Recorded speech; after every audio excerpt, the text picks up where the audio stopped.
Sa isang mahabang international flight mula Russia papuntang Hong Kong, isa sa mga piloto sa biyaheng ito ang isinama ang kanyang dalawang teenager na anak para makapagbakasyon sila abroad.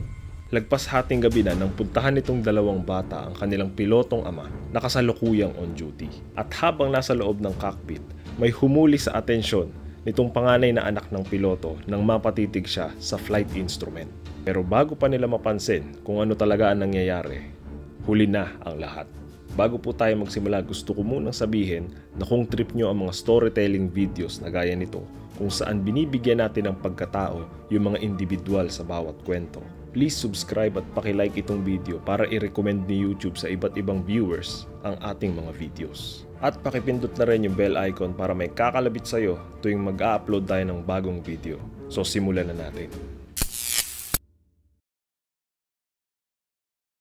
Bandang hapon noong March 22, 1994, isang airline pilot mula Moscow, Russia na si Captain Yaroslav Kudrinsky ang isa-isang kinakarga yung mga bagahe nila sa loob ng sasakyan na maghahatid sa kanila papuntang airport. Sa araw na to ay magta-travel sila kasama yung dalawa niyang anak at papunta sila sa Hong Kong. Bago niya ikarga yung pinakahuling bag, inisip niya muna kung meron pa kaya akong nakalimutan. Kahit pa na double check na yan ng asawa niyang si Victoria. Pero dala lang niya na sobrang excitement ni Kudrinsky dahil bukod sa kasama niya yung dalawa niyang anak, isa siya sa mga magpipiloto ng eroplanong sasakyan nila. So parang proud moment niya ito na siya yung isa sa mga magpipiloto ng eroplanong sasakyan ng kanyang pamilya palabas ng bansa. Although sa kasamaang palad, sa bakasyong ito, hindi makakasama ang misis niyang si Victoria. Dahil biglaan yung desisyon dito sa trip at bukod sa walang maiiwan sa bahay, may mga kailangan din asikasuhin yung asawa niya. Kaya napagdesisyonan na sa susunod na international trip na lang sila magbabakasyon ng kompleto. Isa ito sa mga perks o pribilehiyo sa airline company nila Kudrinsky na kada taon may mga flight na pwede mong isama yung pamilya mo. Either discounted o courtesy ng kumpanya. As long as may space na available sa eroplano. At kung hindi ako nagkakamali, totoo pa rin ito sa karamihan ng mga piloto ngayon. Matapos masecure lahat ng mga bagahe sa kotse, sinabihan ni Kudrinsky yung matalik niyang kaibigan na si Vladimir na ready na silang umalis. Piloto din ito si Vladimir at siya ang magdadrive nitong sasakyan papuntang airport. Pero kasama din siya sa flight papuntang Hong Kong bilang pasahero para may kasama lang yung dalawang bata sa loob ng eroplano. Pinuntahan ni Kudrinsky sa kwarto ang 15 anyos niyang panganay na si Eldar. Sinabihan niya si Eldar na bilisan na ang kilos at paalis na tayo. Samantalang ready na yung kanilang bunso na si Yana at tumayo na ito mula sa pagkakaupo sa sofa nang marinig niyang magtawag ang kanyang tatay. Si Captain Kudrinsky ay empleyado ng airline company na Aeroflot. Yan ang national carrier ng Russia. Kumbaga sa atin, yan ang Philippine Airlines nila. At noong 1992, nagdagdag ng mga makabagong modelo ng Airbus ang kumpanyang ito. At tinatawag yung modelo na yan na A310. Sobrang high-tech na yan, lalo yung kanyang autopilot na i-input mo na lang sa computer at siya na yung bahalang magpalipad for very long hours. Kaya pinagpilian talaga yung mga pilotong isasabak sa training para sa mga bagong eroplanong yan. Na out of hundreds, wala pang 20 ang napili. At isa sa mga pilotong napili ay si Captain Kudrinsky. Gabi na nang magsakay ng pasahero at makalipad itong Aeroflot Flight 593. Konti lang ang nakabook sa flight na ito dahil 63 lang ang bilang ng mga pasahero. Kasama na dyan sina Eldar at Yana, pati ang tito nila na si Vladimir. Higit kumulang 14 hours ang biyahe nila papuntang Hong Kong. At pagkagat ng hating gabi, si Captain Kudrinsky na yung pumalit sa cockpit para makapagpahinga na yung isang piloto. Now, itong si Eldar at Yana, sanay na silang mag-travel sa kayang eroplano dahil madalas silang namamasyal sa iba't ibang lugar sa Russia. Pero ito ang pinakaunang experience nila na mag-travel abroad. Kaya ngayong hating gabi, hindi sila makatulog. Napansin din ni Vladimir na parang bored na yung dalawa. Nakadim na din kasi yung mga ilaw dito sa cabin kaya wala ka talagang magagawa sa mga oras na to kundi matulog. Kaya naisip ni Vladimir na kalabitin sina Eldar at Yana at sinabihan sila na tumayo kayo dyan at samahan niyo ako. So nagtanggal ng seatbelt yung magkapatid at naglakad sila papunta sa may bandang harapan ng eroplano. Papunta doon sa cockpit kung saan sa mga oras na ito yung tatay nila ang nagpipiloto. Bago mangyari yung 9/11 incident sa New York sa Amerika, hindi pa stricto yung mga airline companies sa mga naglalabas-pasok sa loob ng cockpit ng eroplano. Now itong si Vladimir, piloto din siya ng Aeroflot. Kaya no comment itong flight crew nung nakita nila yung tatlo na naglalakad papunta sa may bandang harapan. Sabay-sabay napatingin sila Captain Kudrynsky, pati yung first at second officer na pilotong kasama niya, nang marinig nilang kumatok itong si Vladimir. At napangiti itong si Kudrynsky na makita niyang pumasok si Eldar at Yana. Matagal niya na kasing binibida kay Eldar itong makabagong eroplano ng Airbus, especially nung nagte-training pa lang siya dito. At kitang-kita naman sa mukha nitong dalawa niyang anak na habang nandito sa loob ng cockpit bilib na bilib sila. At dahil nasa loob na rin lang ng cockpit itong dalawang bata at bilang tatay na gustong i-amuse ang kanyang mga anak, tumayo si Captain Kudrynsky sa kanyang pilot seat, hinawakan yung braso ni Yana at siya ang pinaupo dito. Si Yana, dahil nasa murang edad, nag-make face na parang seryoso ba? Wala namang problema dyan yung co-pilot ni Kudrynsky na si First Officer Igor Piskaryov na nakaupo pa rin dito sa pilot seat at nakangiti dito sa mag-ama. Pag upo ni Yana, merong in-adjust si Kudrynsky dun sa computer ng eroplano. Then pinahawakan niya kay Yana yung control yoke o yung control wheel. Ito yung mukhang manibela sa harap ng piloto na kumokontrol sa tinatawag na ailerons. Yan yung gumagalaw sa pakpak para makapag-bank yung eroplano ng pakaliwa o pakanan. Habang hawak ni Yana yung control wheel, bigla itong kusang pumihit pakaliwa.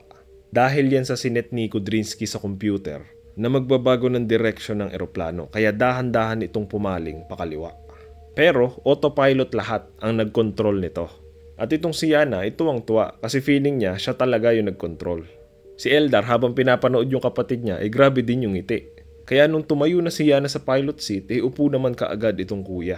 Mas excited tong si Eldar dahil siya yung madalas nakakakwentuhan ng tatay niya tungkol dito sa Airbus. So tulad din ng ginawa kanina, nag-set si Kudrynsky ng heading sa computer na sinunod ng autopilot. Kaya unti-unti nag-bank yung eroplano. At this point, nagpaalam na si Yana sa kanyang tatay na gusto na niyang maunang bumalik sa upuan nila para makapagpahinga. At sinabihan siya ni Kudrynsky na magdahan-dahan ka lang pag dumaan ka dun sa first class dahil pag naistorbo mo yung mga pasahero dun, baka masibak kami sa trabaho. Sabay tawa naman nila Vladimir at yung dalawang on-duty na piloto. Habang nakatingin tong si Kudrynsky dun sa may pinto ng cockpit nung lumabas na si Yana, napalingon siya kay Eldar dahil may tinanong ito sa kanila. May napansin kasi si Eldar sa flight instrument. Sa unang tingin, inakala ni First Officer Piskaryov na autopilot ang dahilan kung ano man yung napansin ni Eldar. Pero nang ma-realize nila kung ano talaga yung nangyayari, nalagay sila Captain Kudrynsky sa sitwasyon na never nila napaghandaan sa training. Kinaumagahan pagtirik ng araw noong March 23, 1994, nakareceive ng tawag si Victoria Kudrynsky mula sa otoridad ng Moscow Airport. Wala namang inisip na masama si Victoria dito. Baka at worst, nagkaroon lang ng aberya sa immigration sa Hong Kong. At kailangan ng consent niya para dun sa dalawang bata. Pero nag-worry siya nang ma-realize niya yung mga kasama niyang taong naghihintay dito sa opisina ay mga kaanak na mga pasahero sa flight ni Kudrynsky. At aware si Victoria bilang asawa ng isang piloto na ang senaryong ganito na pinapatawag yung pamilya ng mga pasahero, isa lang ang ibig sabihin. At ito nga masamang balita sa kanila ng mga otoridad. Nahating gabi noong March 23, nawalan sila ng kontak sa Aeroflot Flight 593 at kasalukuyang pinaghahanap ito ng search and rescue. At this moment, hindi naniniwala si Victoria. Hindi niya ma-imagine na nag-crash yung eroplanong asawa niya yung nagpipiloto dahil alam niya yung kakayahan ng asawa niya. Alam niyang isa sa mga top-rated pilots ng Aeroflot itong si Captain Kudrynsky. At isa pa, bagong-bago yung eroplanong sinasakyan nila. Paulit-ulit niyang iniisip na malamang nag-emergency landing lang ito somewhere. At kailangan mahanap ito kaagad para matulungan yung mga pasahero. Kaya buong magdamag, kinukulit ni Victoria yung mga otoridad for updates. Pero hindi na rin naghintay ng matagal sa paghahanap sa Flight 593 dahil sinuyod agad yung lugar kung saan ito huling nakita sa radar bago mawala ng contact sa control tower. At sa kasamaang palad, na-discover yung eroplano na nag-crash sa gilid ng nagyayelong kabundukan ng Kuznetsk Alato sa Siberia, Russia. At sa 75 na taong sakay nito, walang nakasurvive. Now, itong eroplanong ito ay wala pang 3 taon, so bagong-bago ito. At yung mga instrumento niya ay high-tech at the time. Sa initial investigation, napag-alaman na hindi nakababa yung kanyang landing gear. So, ibig sabihin, walang attempt ng emergency landing.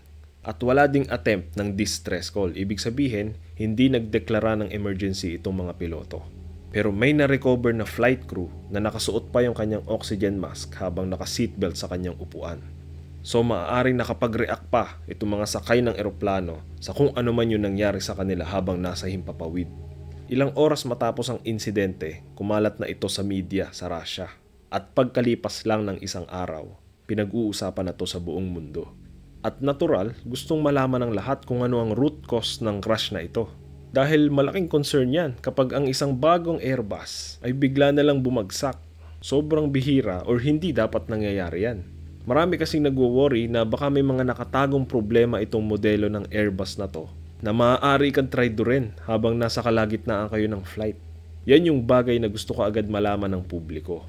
Ang mga commercial airliner ay may tinatawag na black box. Specialized na box ito na heat resistant, waterproof at may tibay na hindi kayang wasakin kahit sa impact ng air crash. At sa loob niyan ay may tinatawag na flight data recorder, kung saan nakarecord dito yung kanyang airspeed, direction, yung pagbabago ng altitude o yung taas ng lipad niya, pati yung configuration ng lahat ng controls.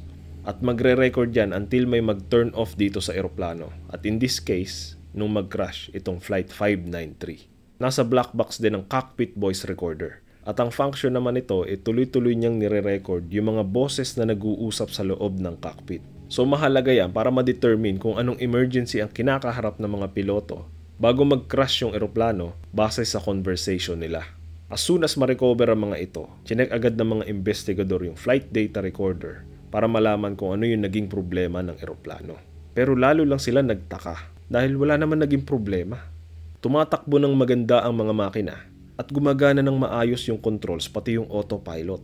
Until sa kalagitnaan ng biyahe, bigla ito nagmaneobra dahilan para ito'y mag-stall. Ang stall o aerodynamic stall ang tawag kapag yung eroplanong nasa himpapawid ay either bumagal masyado yung bilis ng kanyang lipad or lumampas siya sa kanyang maximum bank angle. Hindi kasi pwedeng nakapaling ng sobra yan sa isang direksyon.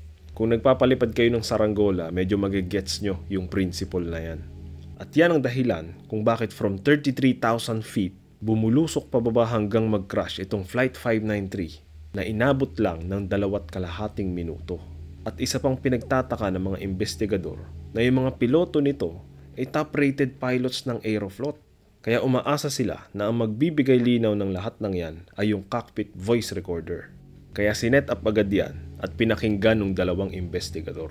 At habang pinapakinggan nila yung conversation sa loob ng cockpit nitong Flight 593 bago ito mag-crash, natigilan at nagtinginan itong dalawang investigador. Yung tingin nila sa isa't isa, parang sinasabi na, naririnig mo ba'y naririnig ko? Dahil hindi sila makapaniwala sa nangyayari sa loob nitong cockpit. Nung gabing pinaupo ni Captain Kudrinsky sa pilot seat yung panganay niyang anak na si Eldar at sinet niya yung heading sa computer para mag-bank itong eroplano, napatingin siya saglit kay Yana nung nagpaalam ito sa kanya na babalik na sa kanyang upuan. At habang nag-uusap yung dalawa, nilalabanan na pala ni Eldar yung kusang pagpihit ng control wheel. So remember na automatic kasing pipihit yan dahil sa autopilot. So nang pigilan ni Eldar yung pagpihit nito, nag-disengage ngayon yung autopilot. Meron kasing feature yan na kapag nag-take over sa control yung piloto, kusa itong magto-turn off. Pero partial disengagement lang yan. Ibig sabihin, kung ano yung control na ginalaw mo, dun lang mamamatay yung autopilot. So the rest ng controls, automated pa rin. So the moment nung labanan ni Eldar, yung input ng autopilot na sinet ni Kudrinsky, wala silang kamalay-malay na from this point on, hawak na ni Eldar yung isa sa mga maselang control nitong eroplano. At hindi siya aware na habang hawak niya yung control wheel, unti-unti niya na itong napipihit. Although mapapansin naman sana yan kung sakali, kung meron lang sanang isang piloto na nakafocus sa instruments. Pero instead, isang 15 anyos na bata ang nakaupo sa pilot seat. At napansin niya na unti-unti nang bumabangking pakanan itong eroplano nung tumingin siya dun sa flight instrument. Kaya tinanong agad ni Eldar yung mga kasama niyang piloto na bakit po tayo pumipihit pakanan. At nung chinek ni First Officer Piskaryov yung mga instrument, inakala niya na nag-holding pattern lang yung eroplano nila. Holding pattern o waiting zone ang ginagawa ng mga eroplano kapag malapit na silang mag-landing pero kailangan pa nila maghintay sa himpapawid dahil puno pa ng mga eroplano yung tarmac o yung paliparan. So paikot-ikot lang yan sa ere hanggang mabigyan sila ng clearance for landing. Pero bago pa mapansin ng mga piloto na bakit mag-holding pattern ito ng kusa ay ang layo pa sa Hong Kong. Sumobra na ang bank angle nitong eroplano, dahilan para mag-stall ito. At nang mangyari yan, sabay-sabay nilang narinig yung malakas na stall alarm sa loob ng cockpit at saka biglang bulusok pababa nitong eroplano. Hinampas agad ng malakas na G-force yung lahat ng sakay nito. G-force yung nararamdaman mong puwersa kapag halimbawa bumagsak mula sa pinakamataas yung roller coaster na sinasakyan mo. Yung mga hindi nakasecure sa upuan kasama si Kudrynsky halos dumikit na dun sa ibabaw ng cockpit dahil sa puwersa ng pag-dive ng eroplano. Wala ring magawa si First Officer Piskaryov na katabi ni Eldar dahil inadjust niya pa atras yung kanyang upuan simula nung pumasok yung mga bisita dito sa cockpit. At hindi niya maabot yung controls para masubukan niyang maiayos yung lipad. So walang makagalaw sa kahit sinong piloto dito sa loob ng cockpit. Kaya sinisigawan na lang ni Captain Kudrynsky si Eldar sa kung anong direksyon niya dapat pihitin yung control wheel para kontrahin yung pag-ikot ng eroplano. At for a time, nabawasan yung puwersa ng pagbagsak nila dahil remember, buhay pa yung ibang autopilot na nagkokontrol sa eroplano kaya maaaring tumutulong din ito sa pag-stabilize. At dahil dyan, nakalapit si Kudrynsky sa kanyang pilot seat. Hinila niya kaagad si Eldar at natumba naman ito pagkatayo dahil sa sobrang hilo. At this point, naibalik na rin ni First Officer Piskaryov yung kanyang upuan. At together, sinubukan ng dalawang piloto na maisalba yung kanilang aircraft. At dahil nga kabilang sila sa mga mahuhusay na piloto ng Aeroflot, nagkaroon sila ng pag-asa dahil successful nilang naialis sa pagkastol itong eroplano. Ang problema lang, naubusan na sila ng oras dahil masyado nang mababa ang ibinagsak nila. Dahilan para mag-crash ang Aeroflot Flight 593 sa kabundukan ng Siberia. Yan yung bagay na hindi makapaniwala yung mga taong tumutok sa investigation nitong Flight 593. It's one thing na mag-invite ka sa loob ng cockpit. Pero ibang usapan na kapag pinahawak mo sa isang untrained na teenager ang controls ng eroplano kung saan nakasalalay ang kaligtasan ng mga pasahero. Maraming salamat po sa panonood hanggang sa dulo. Mga ilang taon lang matapos ang insidente nitong Flight 593, pinospos sa training yung mga piloto worldwide sa iba't ibang sitwasyon na kailangan nilang ma-stabilize o maibalik sa normal yung control ng eroplano nakakaranas ng aerodynamic stall. Although di hamak na mas safe na ngayon ang pagbiyahe sa eroplano kumpara dati, na-achieve ang kalidad ng safety na yan dahil sa mga aksidente years ago. Yan yung tinutukoy sa kasabihan na every regulation in aviation is written in blood. Sa mga magbabakasyon po ngayong holidays, mag-ingat po tayong lahat at have a safe flight. At see you sa next video.